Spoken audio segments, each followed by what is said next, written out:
Salam alaikum. Alors aujourd'hui, ça sera un petit peu la continuité de la dernière vidéo que j'ai faite sur l'art du détachement émotionnel.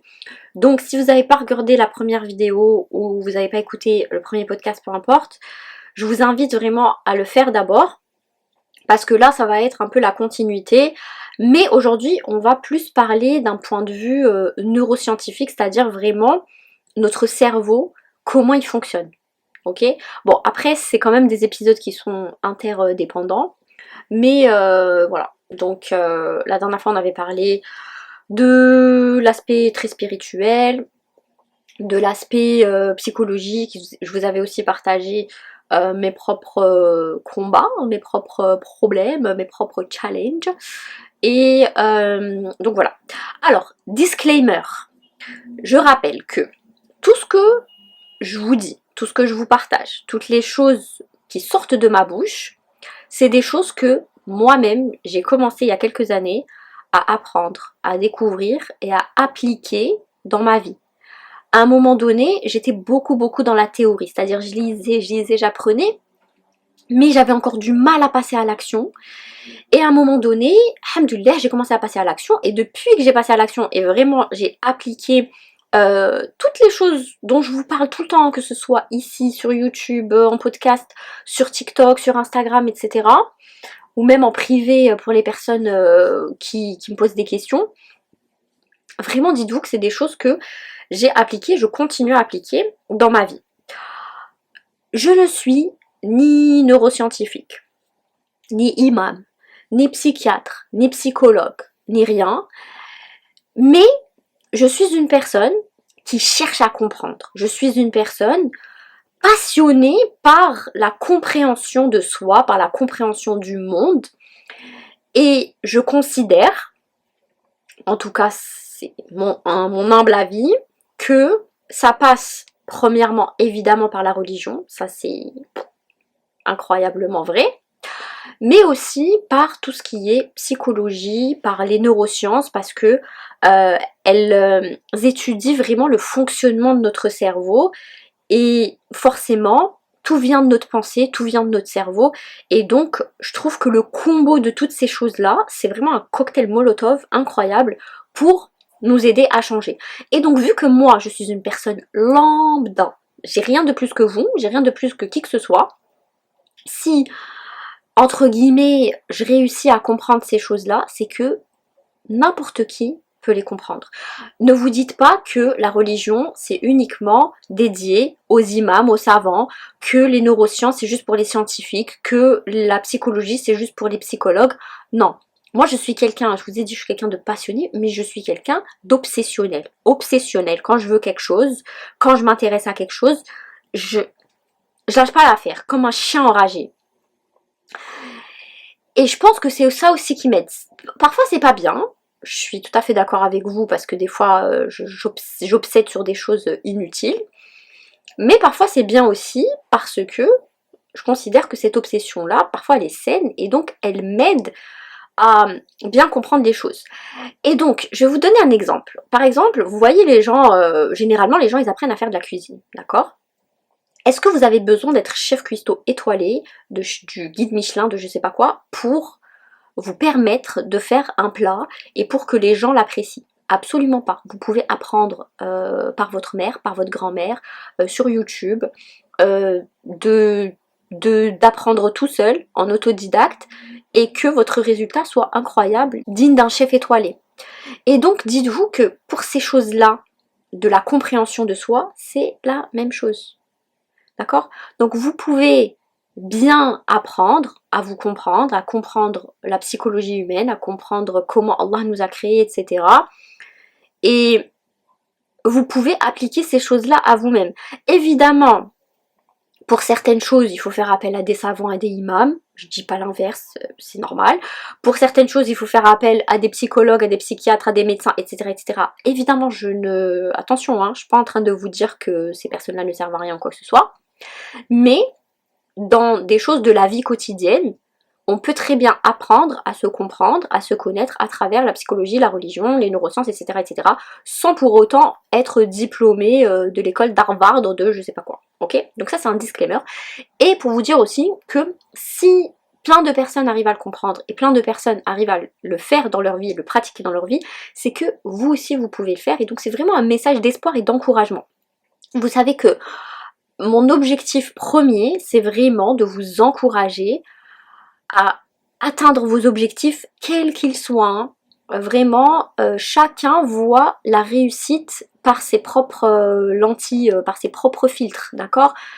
Pour certaines personnes, ça peut être, je sais pas, être femme au foyer, avoir 10 enfants, et ben fonce. Si c'est ça ta vie de rêve, et que tu fais ça pour Allah, et que tu as une bonne niya en faisant ça, fonce. Si ta vie de rêve, c'est de travailler dans une, je sais pas quoi, d'avoir le plus gros business du monde et d'être millionnaire, si tu fais ça pour Allah, et si tu as une bonne niya, fonce. D'accord? Si tu as envie d'aller vivre dans une campagne reclus, d'élever des chèvres, si tu le fais avec une bonne niya pour Allah, fonce. D'accord? Vraiment, ne vous arrêtez pas à vous dire oui, mais normalement, la réussite, ça doit être ça. La réussite, ça doit être ça. Il n'y a pas. C'est relatif. C'est par rapport à vous, par rapport à ce que vous voulez de la vie.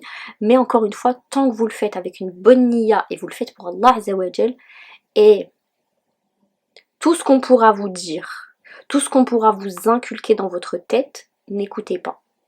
D'accord? C'est important de revenir vraiment à son essence primaire et profonde, à revenir à notre fitra. C'est comme ça qu'Allah nous a créés.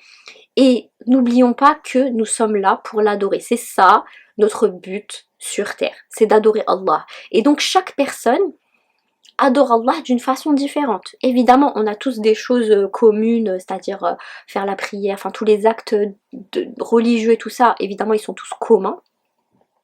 Mais adorer Allah ne s'arrête pas à ça. Adorer Allah, c'est aussi à travers notre travail. C'est aussi à travers nos passions. C'est aussi à, quand je dis passion, c'est-à-dire, je sais pas moi, le sport, tout ça. Hein. C'est à travers les choses qu'on fait quotidiennement, nos activités qu'on fait quotidiennement. Ok? Et donc, c'est très très vaste. Adorer Allah, tout dans notre vie doit nous mener vers cette adoration. Même un sourire à un passant dehors ou à un enfant ou à quelqu'un, ça, c'est une adoration. D'accord?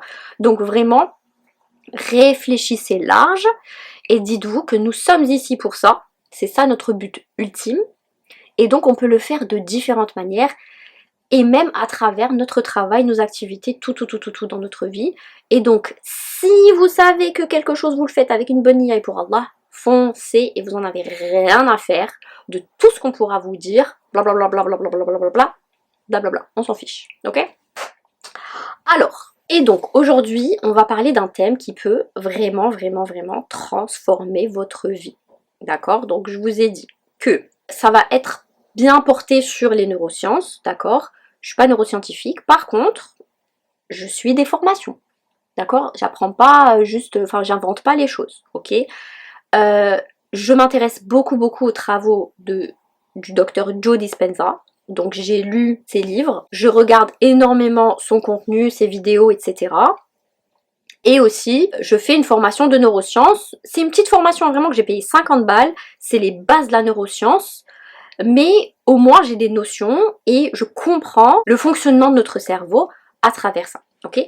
Donc aujourd'hui, je vais essayer vraiment de vous faire comprendre ce que moi j'ai compris, d'accord? Aussi, très important, c'est que investissez en vous-même, ok?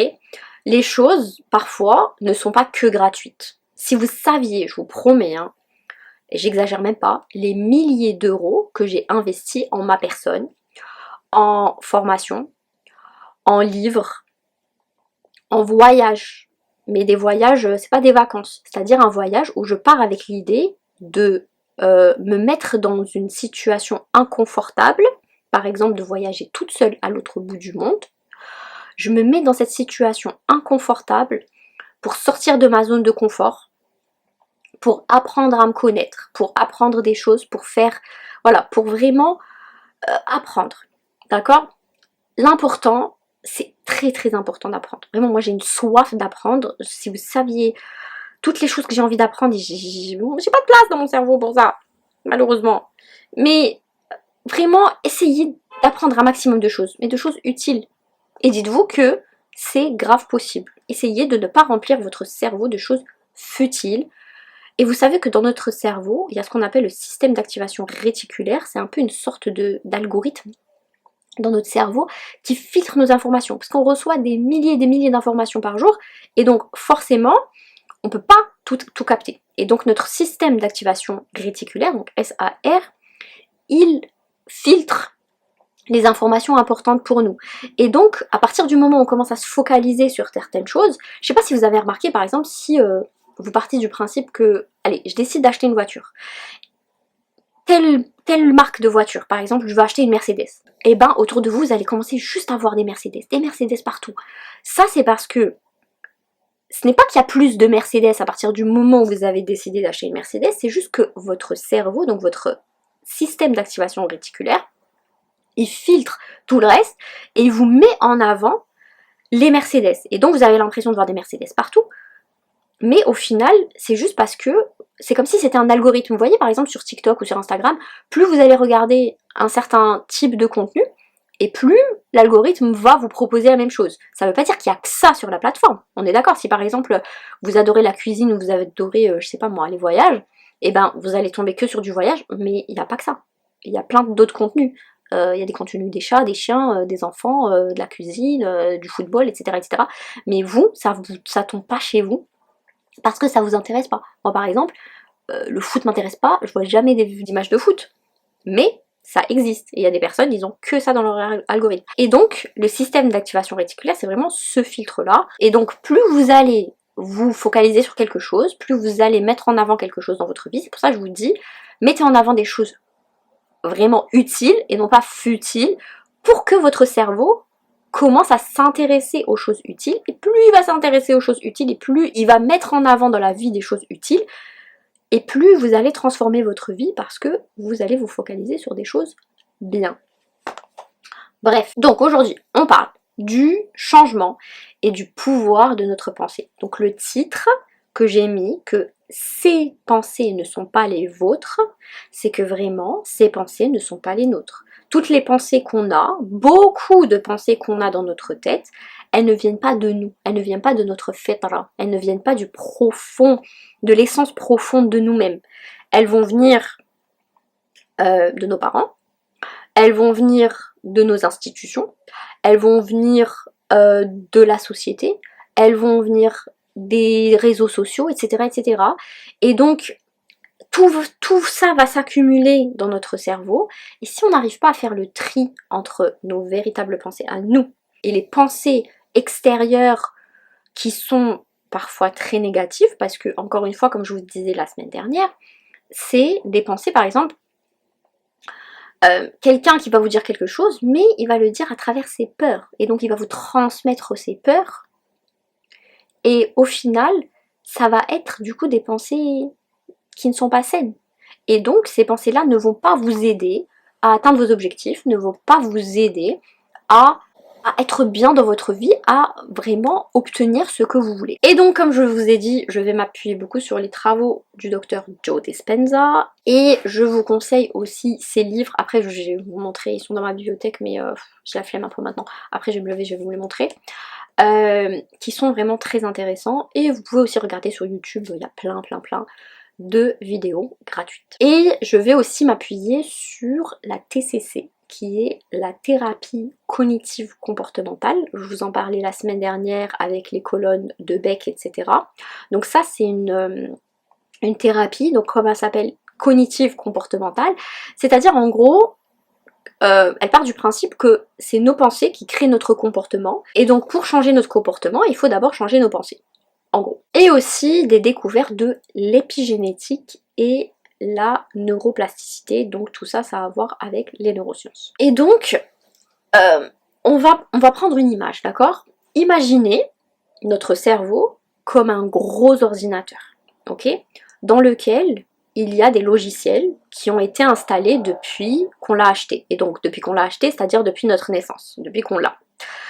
Et ces logiciels-là, parfois ils sont bons, mais parfois ils sont virusés, il y a des virus. Et donc les informations qu'il y a dans ces logiciels-là, comme je disais tout à l'heure, viennent de nos parents, nos professeurs, la société, les réseaux sociaux, etc. etc. c'est-à-dire tout notre environnement externe. Et donc certains de ces logiciels ou de ces programmes sont très utiles, et donc on les utilise et c'est très bien, mais certains sont défaillants. Et donc ces choses-là sont les peurs héritées, les croyances limitantes, les fausses pensées sur nous-mêmes, etc., etc.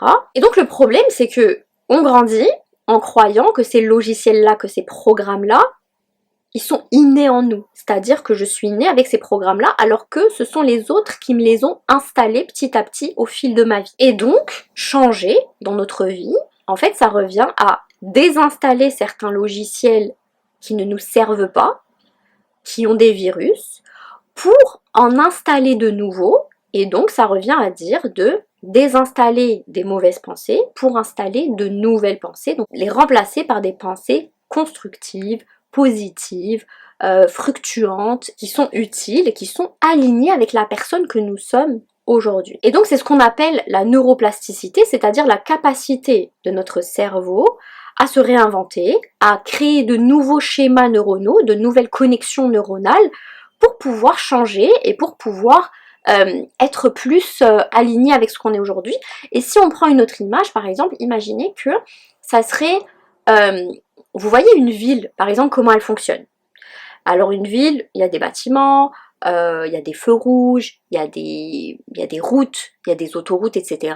Donc forcément, il y a tout ça qui est programmé bien comme il faut pour que les voitures circulent bien, pour que les gens circulent bien, etc. Et donc, créer des schémas neuronaux dans notre cerveau, des circuits neuronaux, c'est comme si on rajoutait des routes, par exemple, qui vont soulager la circulation.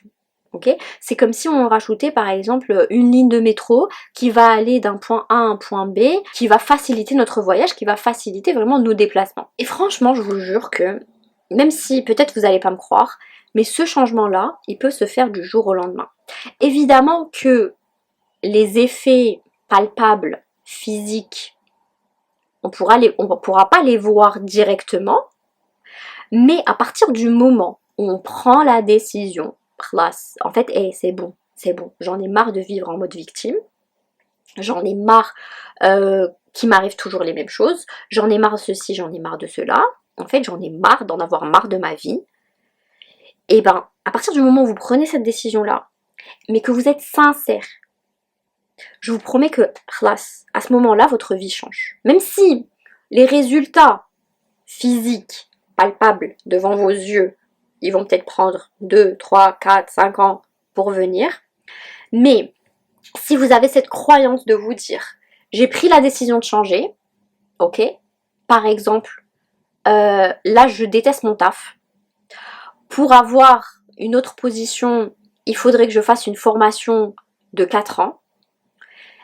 Même si vous n'avez pas encore obtenu votre diplôme et que vous allez, Inch'Allah, l'obtenir dans 4 ans, à partir du moment où vous prenez cette décision de vous dire, ok, ça y est, j'en ai marre, l'Akhlas, je vais commencer cette formation-là, même si elle dure 4 ans, dans votre tête, ça y est. En fait, quelque chose s'est mis en marche, quelque chose a été débloqué, quelque chose a changé, et donc, même si vous ne voyez pas les résultats, ils sont dans votre tête, vous les imaginez, et vous vous direz, dans 4 ans, Inch'Allah, si tout se passe bien, j'aurai la vie que je veux. Et évidemment, c'est aussi, ça revient à avoir du tawakkul envers Allah, parce que n'oublions pas que le tawakkul, c'est pas uniquement je fais confiance en Allah et moi je reste comme ça. Allez, bon, j'attends, je ma bouche comme ça, comme un oiseau, et j'attends que les choses viennent. Non, ça c'est les bébés qui font ça. Nous, on est des adultes. Et nous, quand on veut quelque chose, évidemment, on place notre confiance en Allah, mais il faut qu'on se bouge aussi. Il faut qu'on fasse les causes. Il faut qu'on fasse ce qu'on peut faire. Ok ? Dans nos limites. Si je sais par exemple que ce que je dois faire, c'est faire une formation, eh ben, j'essaye de faire un maximum. C'est-à-dire que là, je travaille. Ok, si je peux me mettre au chômage, je me mets au chômage. Si je peux pas me mettre au chômage, eh ben, je prends des cours du soir. Je me donne les moyens. Si je peux pas me déplacer, je vois une formation en ligne. Je me donne les moyens. Je fais les choses en fonction de ma situation. Si tu arrives à te mettre au chômage et de suivre ta formation, c'est très bien. Si tu n'arrives pas, tu essayes de faire ce que tu peux avec ta situation. Tous, on fait ça. Mais on reste pas assis comme ça, à se plaindre et à se dire ouais, bah, je déteste mon taf, je déteste ça, je déteste mes collègues, je déteste, mais je ne fais rien pour changer. C'est pas possible. Et encore une fois, le tawakkul, ce n'est pas ça. Le tawakkul, c'est on fait ce qu'on peut. Et il y a des hadiths sur ça. Par exemple, le hadith de la chamelle.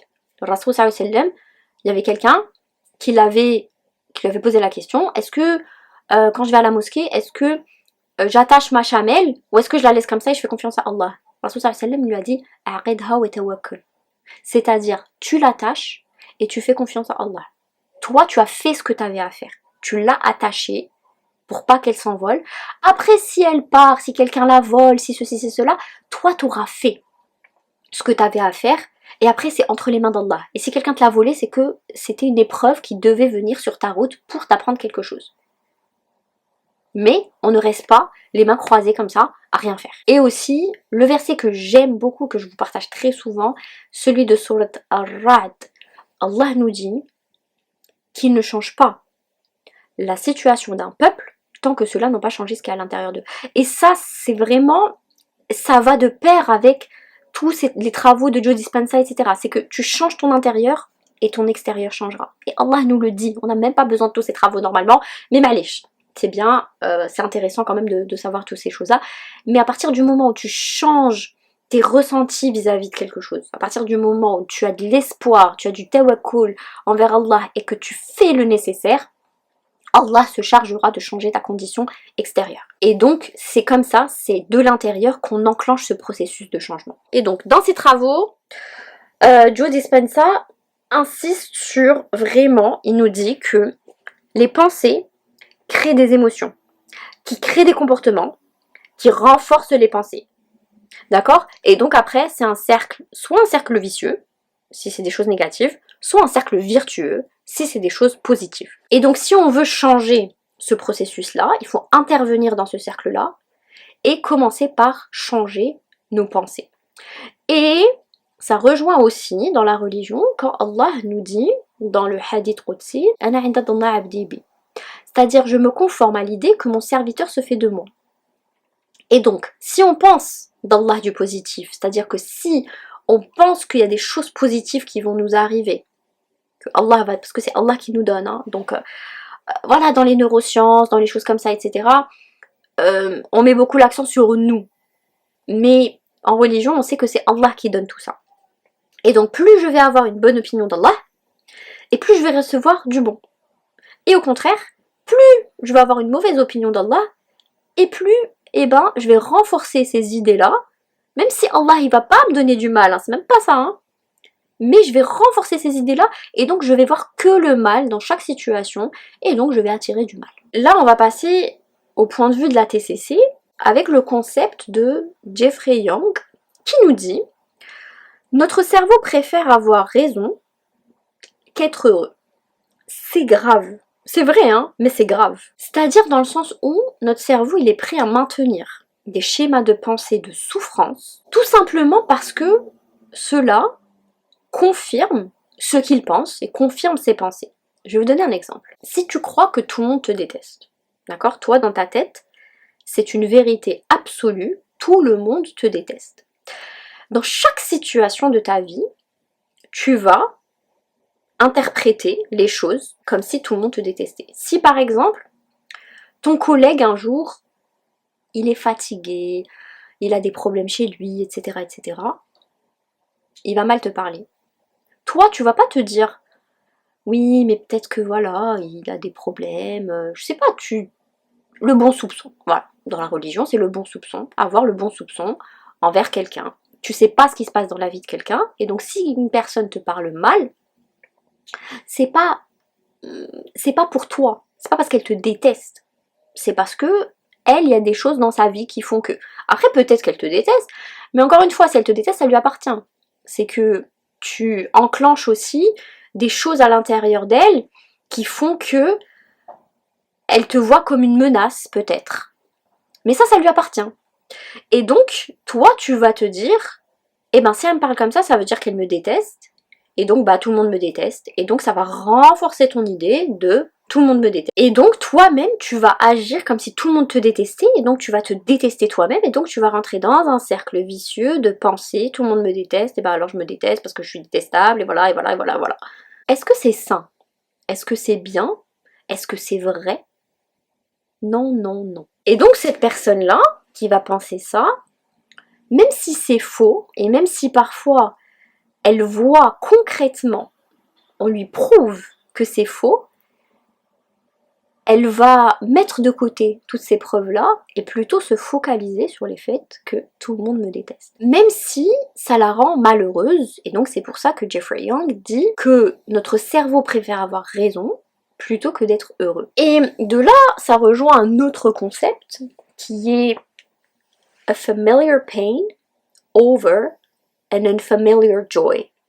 C'est-à-dire une souffrance connue, familière, qui m'est connue, prévaut sur une joie, un bonheur inconnu. Et ce que ça montre ça, c'est que souvent, notre cerveau va plutôt choisir une souffrance qu'il connaît, il préférera rester dans quelque chose de connu, même si c'est une souffrance, plutôt que d'aller vers l'inconnu, même si cet inconnu-là risque d'être la meilleure chose qui peut lui arriver dans sa vie. Parce que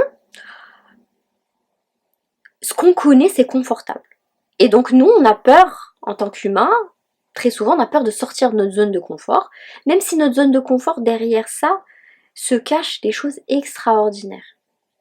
Et en fait, c'est ça qui n'est pas bien, parce que on a peur de risquer, d'aller vers l'inconnu, même si derrière se cachent des choses incroyables. Et c'est aussi pour cette raison que parfois, certaines personnes restent dans des relations toxiques, parfois restent dans des pensées négatives ou dans des blocages, parce que c'est familier pour eux. Par exemple, il y a certaines personnes qui sont nées dans des foyers violents et toxiques, et ils vont perpétuer ça eux-mêmes dans leur vie, parce que c'est quelque chose de familier. Pour eux, ils se sentent un peu à la maison quand les choses se passent de façon tragique, dramatique, que tout vole en éclats. Pour eux, c'est connu, alors que ils auraient peur d'être dans une relation saine parce que ça leur fait peur. Ça leur fait peur parce qu'ils n'ont jamais connu ça. Parce que on a peur du vide, on a peur du nouveau, on a peur de l'inconnu. Mais, alhamdulillah, il y a de l'espoir grâce à Allah en premier, évidemment, et à la religion, mais aussi grâce à la neuroplasticité et à l'épigénétique qu'on va développer tout de suite. Et donc aujourd'hui, grâce à la neuroplasticité et à l'épigénétique, on sait que nos pensées, nos émotions, nos croyances influencent nos gènes. Donc tout ce que tu penses au cours de ta journée tous les jours, la répétition de ces choses-là, tout ce que tu ressens va activer ou désactiver certains gènes, mais vraiment biologiquement dans notre corps. Et donc tu peux littéralement influencer ton corps, ton système immunitaire, ton énergie, ta vie, à travers ton esprit. Et encore une fois, dans la religion, en faisant tout ça, ce n'est pas juste changer notre esprit, c'est vraiment se rapprocher encore plus de notre fitra, donc de comment Allah Azza wa Jal nous a créés tout simplement. Et on enlève du coup toutes les couches de conditionnement, et franchement on le voit aussi dans le Coran, par exemple dans les histoires des prophètes.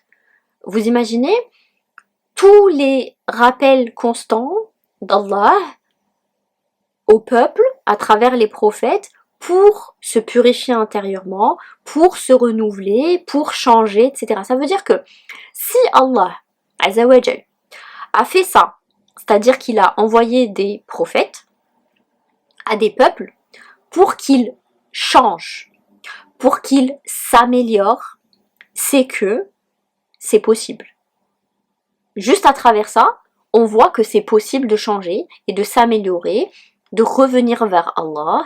Et quand je dis se changer, s'améliorer, ça peut être vraiment global dans tout, que ce soit dans notre spiritualité, que ce soit dans notre vie quotidienne, dans notre comportement envers les autres, que ce soit dans notre travail, etc., etc., dans absolument tout. Donc si il y a cet exemple-là déjà dans le Coran, ça veut dire que c'est possible. Et dans tous les cas, c'est possible parce que il y a énormément de gens qui l'ont fait. Donc vraiment, partez de ce principe. Moi, je pars vraiment de ce principe-là. C'est que si une personne a pu le faire dans le monde, une personne, c'est que c'est possible. C'est que moi aussi, je peux le faire. Si je me donne les moyens, si mon énergie est focalisée sur ça. Et Joe Dispenza nous le dit. Là où vous mettez votre attention, votre énergie ira. Et donc, c'est très important de se dire ça. Et franchement, je vous jure que j'ai personnellement entraîné mon cerveau à penser que je peux faire tout ce que je veux. Peut-être que je me fais des idées, hein. Peut-être que je suis folle. Mais pour moi, dans ma tête, tout ce que je veux, je peux le faire. Si demain, j'ai envie de tout lâcher et de devenir pilote de chasse, eh ben, je peux devenir pilote de chasse par la volonté d'Allah. Et je sais que Allah, si c'est quelque chose de bien pour moi, il m'assistera de A à Z dans ce projet de devenir pilote de chasse. Alors que j'ai aucune notion de pilotage, de chasse, ni de rien du tout. Mais juste parce que j'ai ce tawakkul envers Allah et que j'ai dompté mon cerveau à penser que tout ce que je veux faire sur cette terre, je peux le faire par l'aide d'Allah, par la volonté d'Allah, évidemment, mais tout est possible. Tout est possible. S'il y a une personne sur terre qui a pu être pilote de chasse, eh ben ouais, moi je peux pas. Pourquoi je peux pas? Réfléchissez comme ça, et vous allez voir que votre vie, votre état d'esprit va complètement changer. Et donc, si tu veux changer, commence d'abord par observer tes pensées. C'est quoi tes pensées? Au long de la journée, tu penses à quoi? Est-ce que tu te dis constamment je suis nulle, il m'a fait ça parce que je suis nulle, elle m'a dit ça parce que je suis bête, j'arriverai jamais à rien, etc., etc. Ou est-ce qu'au contraire, tu arrives à t'élever spirituellement à travers tes pensées et à penser des choses positives. Et déjà, pour commencer, dites-vous que une mauvaise habitude, on ne peut pas juste la perdre. Il faut la remplacer par une bonne habitude. Et la meilleure habitude, c'est le dhikr. Je vous le répéterai toujours. La meilleure habitude pour changer nos pensées, c'est de faire du dhikr. Parce que faire du dhikr, c'est déjà, la baraka, vous imaginez que vous mettez Allah au centre de vos pensées. Ça va vous empêcher d'avoir des pensées négatives. Votre cerveau sera focalisé sur l'hamdulillah, Allahu Akbar, astaghfirullah wa atubu ilayh. Tu peux pas avoir ça dans la tête, même si peut-être au début, ça peut être challengeant, difficile, etc. Mais à force de le faire, tu peux pas avoir dans la tête en même temps astaghfirullah et en même temps une pensée de te dire je suis nulle, j'arriverai jamais à rien, je ferai jamais rien, je ferai jamais rien. Donc peut-être qu'au début, les pensées vont se confronter. Toutes les deux, elles seront comme sur un ring, un duel, donc la pensée négative et le dhikr en même temps comme ça. Mais à un moment donné, à force de faire le dhikr, je vous promets qu'il va prendre le dessus. Et que vous allez vous élever spirituellement, évidemment, mais aussi vos pensées deviendront beaucoup plus positives, beaucoup plus constructives. Et donc, vous pourrez changer ces pensées-là en vous disant « Je peux faire ce que je veux par la volonté d'Allah. » Si je le fais pour Allah et que j'ai les bonnes niyas, qu'est-ce qu'on fait? On fonce. Et donc, quand vous avez des pensées négatives aussi, posez-vous la question, est-ce que cette pensée, elle vient vraiment de moi? Est-ce que c'est moi, vraiment, moi, Zeynep, qui pense ça, ou bien cette pensée-là, elle est venue de XY qui me l'a dit quand j'étais petit, ou bien qui me l'a dit à l'école, ou bien je l'ai vu sur les réseaux sociaux, ou bien. Si je prends mon exemple, par exemple, vous savez très bien que sur les réseaux sociaux, il y a des personnes qui sont d'accord avec ce que je fais, d'autres personnes qui ne sont pas d'accord avec ce que je fais, notamment mon apparence physique. Donc, il y en a beaucoup qui me parlent mal, il y en a beaucoup qui font des rappels qui ne sont pas des rappels. Encore, quand c'est des rappels bienveillants et tout, Allahumma barik, barakallahu fikum, c'est très gentil. Qu'Allah vous rende. Mais quand c'est des rappels qui ne sont pas des rappels, au final qui sont plus là pour lâcher leur frustration, ou comme on a dit tout à l'heure, le cerveau préfère souffrir, donc c'est-à-dire là, en l'occurrence, être méchant, dire des choses négatives, se focaliser sur la négativité plutôt que d'avoir raison. Et au fond, oui, bien sûr, c'est bien de faire des rappels, etc. Mais il y a des manières. Bref. Donc, si, imaginez-vous, je prenais ça personnellement, tous les jours. Il m'a dit ça parce que je suis pas bien. Il m'a dit ça parce que il me déteste ou parce que je suis détestable. J'aurais fait quoi de ma vie? Je me serais balancée du 3e étage. Si je prenais ça, les choses personnellement. Moi, je suis focalisée, j'ai une mission. Pour moi, je vous ai dit tout à l'heure, je suis quelqu'un d'obsessionnel. Je suis obsédée par ma mission. J'ai une mission sur Terre. Je regarde comme ça, ni hack, comme on dit. Je regarde ni à droite ni à gauche. Je regarde comme ça. J'ai des œillères et j'avance. Je le fais pour Allah, je le fais dans une bonne IA. Je m'en fiche du reste, sincèrement. Donc, est-ce que ces pensées, elles viennent de vous? Est-ce que ces pensées, elles viennent de vous? Ou elles viennent des gens sur les réseaux sociaux, de XY? Posez-vous la question. Et écrivez, hein, je vous le répète tout le temps, écrivez, c'est bien de garder des notes. Si vous avez peur que les gens les regardent, brûlez-les. Moi, je faisais ça avant, quand j'étais au lycée. J'écrivais, après je brûlais. Mais au moins, je les avais mis par écrit. Et franchement, juste le fait de mettre les choses par écrit, ça crée aussi des schémas neuronaux dans notre cerveau qui vont nous aider à développer notre cerveau. Bref, posez-vous la question. Est-ce que cette pensée, elle m'aide? Est-ce qu'elle m'élève dans ma vie? Ou est-ce qu'au contraire, cette pensée, elle me descend plus bas que terre et qu'au final, elle ne va rien m'apporter de bénéfique dans ma vie, dans les années à venir? Et donc, si la réponse est non, osez la remettre en question. Dites-vous, bah cette pensée-là, elle n'est pas bonne pour moi. Ok, bah comment je peux la rendre bénéfique? Même si ça fait peur, même si c'est inconfortable. Et c'est ça le but, hein. Plus vous allez faire des choses qui vous font peur, plus vous allez faire des choses inconfortables, et plus vous allez devenir fort émotionnellement et psychologiquement et spirituellement, etc. On n'a rien sans rien, vraiment, dites-vous, on n'a rien sans rien dans la vie. Et je vous dis ça, je vous jure qu'il y a quelques années, j'étais comme ça. J'étais victime du monde. J'aurais jamais osé parler comme ça. J'aurais jamais... Vraiment, je vous jure que avant, j'osais même pas prendre la parole devant 10 personnes dans ma vie. Devant 3 personnes. Parce que j'avais des pensées négatives qui me venaient en tête. Oui, mais imagine tu dis ça, imagine tu fais une erreur, imagine tu...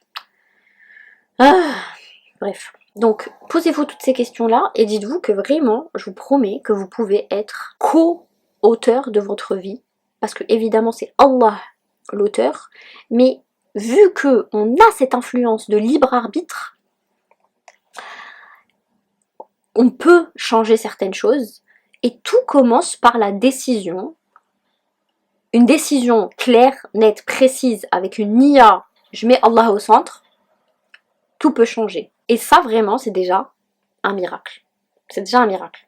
Vraiment, rien que de le savoir, même si vous ne l'avez pas encore vu de vos propres yeux comme ça, ou même si vous ne l'avez pas encore touché, dites-vous, ça, c'est déjà un miracle. Et donc, si, par exemple, on reprend l'épigénétique, si les gènes, nos gènes, changent avec nos traumas, ou même avec les traumas de nos ancêtres, c'est-à-dire que, imaginez, votre grand-mère, elle a eu un trauma, ça a changé ses gènes, et ces gènes-là, elle les a donnés à ses enfants, qu'ils les ont donnés à vous. Donc, c'est pour ça quand on parle de schéma transfamilial, transgénérationnel, etc., en vrai, ça existe. Donc, il y a des choses qui, même à l'intérieur de vous, vous êtes né avec ça, et mais ça vient pas de vous, ça vient de votre grand-mère, de votre arrière-grand-mère. Et on prend par exemple les exemples des rescapés de guerre, etc. Il y en a, ils ont des traumatismes par rapport à leurs grands-parents qui ont vécu la guerre, ils ont des traumatismes alors que eux-mêmes n'ont pas vécu la guerre. Et donc, si ces choses-là, on peut les transmettre, eh bien aujourd'hui, vous, dites-vous que vous pouvez nettoyer ces gènes-là pour transmettre quelque chose de meilleur à vos enfants. Et tout, encore une fois, commence par nos pensées. Est-ce que j'ai de bonnes pensées vis-à-vis d'Allah, du destin d'Allah et tous vis-à-vis de moi-même, etc. Ou est-ce que j'ai des mauvaises pensées? Donc vraiment, je vous encourage à Lire les travaux de Joe Dispenza. Après, je vais vous dire une chose, parce qu'on me fait souvent la réflexion sur les réseaux sociaux, etc. Parfois, je partage des livres, et on me dit, oui, mais c'est des livres dans lesquels il y a du shirk. Alors, encore une fois, il n'y a que le Coran, d'accord? On le lit et on se dit, ça, c'est la parole d'Allah, c'est moi, je dois m'adapter à lui, ok? Les autres livres qui sont écrits par des auteurs, par des gens, prenez ce qui est conforme à notre religion, d'accord? Et laissez le reste. C'est-à-dire, par exemple, je vous donne un exemple, Joe Dispenza, il parle par exemple du chant quantique. Donc pour lui, le chant quantique, c'est ça qui répond à nos manifestations, etc., etc. Bon, nous on sait très bien que c'est du blabla, on sait très bien qu'il n'y a pas de chant quantique, c'est pas l'univers, c'est pas les étoiles qui nous répondent à nos invocations, c'est Allah Azza wa Jal. Donc moi quand je lis ce genre de livre, quand je vois par exemple chant quantique, je le remplace par Allah dans ma tête. Et je fais tout le temps ça, à chaque fois que, quand on parle de source, quand on parle d'univers et tout ça, pour moi c'est Allah Azza wa Jal. Lui, il croit en ce qu'il croit, d'accord? Donc les auteurs, ils croient en ce qu'ils croient. Lakum dinukum waliya din. Mais moi, je sais en quoi je crois. Vous qui m'écoutez, bah, vous êtes sûrement musulmans, donc vous savez en quoi on croit. Et donc, c'est Allah qui nous répond, c'est tout tourne autour d'Allah Azza wa Jal, dans tous les cas. Donc tout ce que je vous blablate là, c'est numéro 1, au centre de tout, il y a Allah Azza wa Jal. Je ramène les livres, 2 secondes. Alors, moi j'ai lu ces 2 livres-là, donc Devenir super conscient, très intéressant. Il y a beaucoup de cas pratiques, de cas cliniques qui parlent de plein de choses comme ça. Vous voyez ici, il montre un peu des schémas du cerveau. Et ensuite, Rompre avec soi-même, très intéressant aussi. Je crois que je l'ai préféré à Devenir super conscient. Il est très pratique et il nous explique plein de choses. Est-ce qu'ils sont faciles à lire? Franchement, oui. Après, je pense qu'il faut quand même avoir un peu de notion de ces vidéos. Par exemple, vous pouvez regarder ces vidéos et voir un peu des notions. En gros, lui, il est docteur en neurosciences et il part du principe que on peut changer notre état d'esprit, notre pensée, nos pensées, à travers la méditation. Et donc ça rejoint quoi s'il vous plaît? As-salat, ad-dhikr. Tout ça, la méditation, c'est la contemplation de la grandeur d'Allah Azza wa Jal. Donc vraiment, on peut changer à travers la prière et le dhikr. Vraiment. Et donc je vais vous lire rapidement, il dit: vous découvrirez dans ce livre comment modifier tous les aspects de votre personnalité et comment utiliser les instruments permettant d'effectuer des changements significatifs dans n'importe quelle sphère de votre vie. Une fois que vous aurez modifié certains aspects de vous-même, votre vie sera transformée à jamais. Il a dit quoi Allah s'il vous plaît dans Surat Ar-Ra'd? La yughayyiru Allah ma biqawmin hatta yughayyiru ma bi anfusihim. Allah ne change pas la condition d'un peuple tant qu'ils n'ont pas changé ce qu'il y a à l'intérieur d'eux. Donc, changeons ce qu'il y a à l'intérieur de nous. Vraiment, c'est la base. Wallah. On commence par changer nos pensées, ce qu'il y a à l'intérieur de nous. Je me répète depuis 15 heures, hein, ça m'allèche. Je vous jure, il faut que tout le monde comprenne que c'est ça la clé du monde. Changeons nos pensées, ce qu'il y a à l'intérieur de nous, et les choses vont s'aligner. Et c'est pas parce que ça ne vient pas en une semaine, un mois que ça va pas venir. Il faut avoir la foi. Donc vraiment, penser qu'on peut changer grâce à Allah Azza wa Jal et avoir la foi qui va nous guider du point A au point B. Donc mon objectif c'est le point B, mais pour y arriver, c'est Allah qui va m'aider. Ok? Voilà, j'espère que ça vous a aidé et peut-être inspiré à vous intéresser un petit peu plus aux neurosciences. Donc dites-vous vraiment que notre cerveau c'est comme un ordinateur dans lequel il y a des programmes, il y a des logiciels qui ont été installés depuis qu'on est petit et parfois ils sont virusés et donc il faut oser désinstaller les virus et installer de nouveaux logiciels qui sont plus performants, plus rapides et plus alignés avec nous-mêmes. Imaginez-vous aujourd'hui vous avez encore MSN sur votre ordi. Il sert à quoi? Il sert à rien. Les temps ont évolué, la vie a changé, il y a des choses beaucoup plus performantes, ne restez pas coincés avec MSN s'il vous plaît. Bon, on se retrouve Inch'Allah la semaine prochaine. Et je vous dis donc prenez soin de vous, faites attention à vous, changez vos pensées et qu'Allah vous assiste dans tout ce que vous voulez, mais vraiment faites. Allez, bisous.